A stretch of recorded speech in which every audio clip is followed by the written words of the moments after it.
Imagine a technology so powerful it's like having your own personal Jarvis from the movies, an AI that could literally manage your entire digital life. Now, what if that same technology was so complex, so dangerous that it created an entire industry overnight just to keep it under control? So that's what we're diving into today. We're going to trace the wild story of OpenClaw. We'll start with its incredible promise, watch its meteoric rise, get into the weeds of the crisis it created, and then see the clever solutions that popped up in its wake. All right, let's get right into it. What in the world is OpenClaw? And what was it about this thing that made tens of thousands of people scramble to install it in just a matter of days? Okay, so here's the key difference.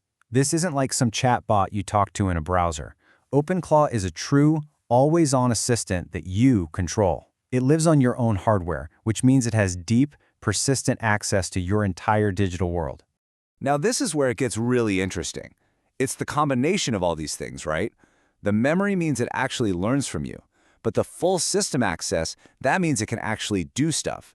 It can run commands, organize your files, and plug into the apps you use every single day. That's what makes it a real assistant, not just a clever toy.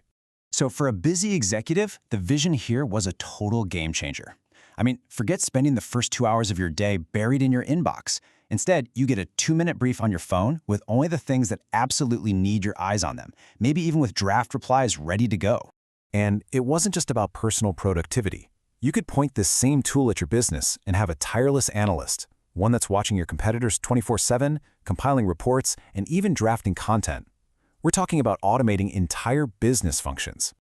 So with a promise that big, you can probably guess what happened next. This thing didn't just grow, it exploded, leading to one of the fastest adoption rates anyone had ever seen for an open source project. I mean, just look at this timeline. It's wild. It launches in late January. 3 days later, 72 hours, it has over 150,000 stars on GitHub, which is a massive signal of developer interest. And by the middle of February, boom, it gets acquired by OpenAI. This was not a slow burn. And this wasn't just hype. We're talking over 135,000 people who immediately deployed their own versions of OpenClaw, trying to tap into that power. And this massive, instant user base, well, it set the stage for the chaos that was right around the corner. Yep, with that huge wave of users came a tidal wave of problems. The dream of having a personal Jarvis very quickly crashed into a harsh and very technical reality. And this quote, this basically became the rallying cry for thousands of frustrated people. These were tech-savvy users who were excited about the idea, but they just weren't DevOps experts, and they hit a wall hard. Because the setup wasn't just clicking install. It was a multi-hour ordeal. You had to wrestle with specific software versions, configure servers in the cloud, manage containers, and juggle like a half-dozen different API keys just to get the thing to turn on. And this really just illustrates that massive disconnect. The promise was, hey, get a proposal written in 5 minutes. But the reality for most people was spending an entire afternoon fighting with cryptic error messages. It was configuration hell. And on top of all that frustration, a huge security crisis erupted. A Kaspersky audit found something shocking. 63% of all the OpenClaw instances out there were dangerously vulnerable, just exposed to the open internet. And remember, this is a tool with full access to all of your files. Yikes. And the final nail in the coffin for so many DIY users, the terrifying cost. You misconfigure one little setting, or you create an automation that gets stuck in a loop, and you could wake up to a surprise API bill for thousands of dollars. But here's the thing. This perfect storm of super high demand and extreme difficulty, well, it created the perfect conditions for a brand new market to just emerge out of all that chaos. It's like the old gold rushes, right? The most reliable way to make money wasn't digging for gold yourself, but selling the picks and shovels to all the prospectors.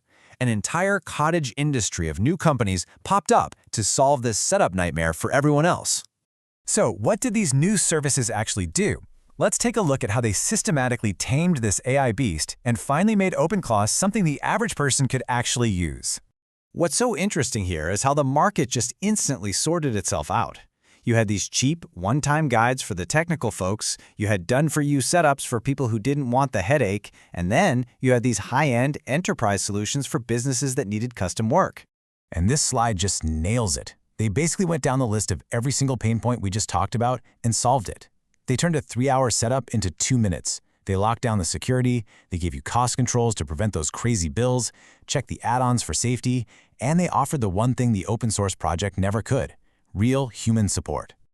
You know, the story of OpenClaw isn't really just about one tool. It's a fascinating lesson in how we, as a society, might end up adopting really powerful and complex technologies from now on. So that's the big question this whole thing leaves us with, isn't it? Is this the future of work in tech? Not just using AI, but building entire businesses around taming its complexity, managing its risks, and basically acting as the essential human guides that make it safe and accessible for everyone else.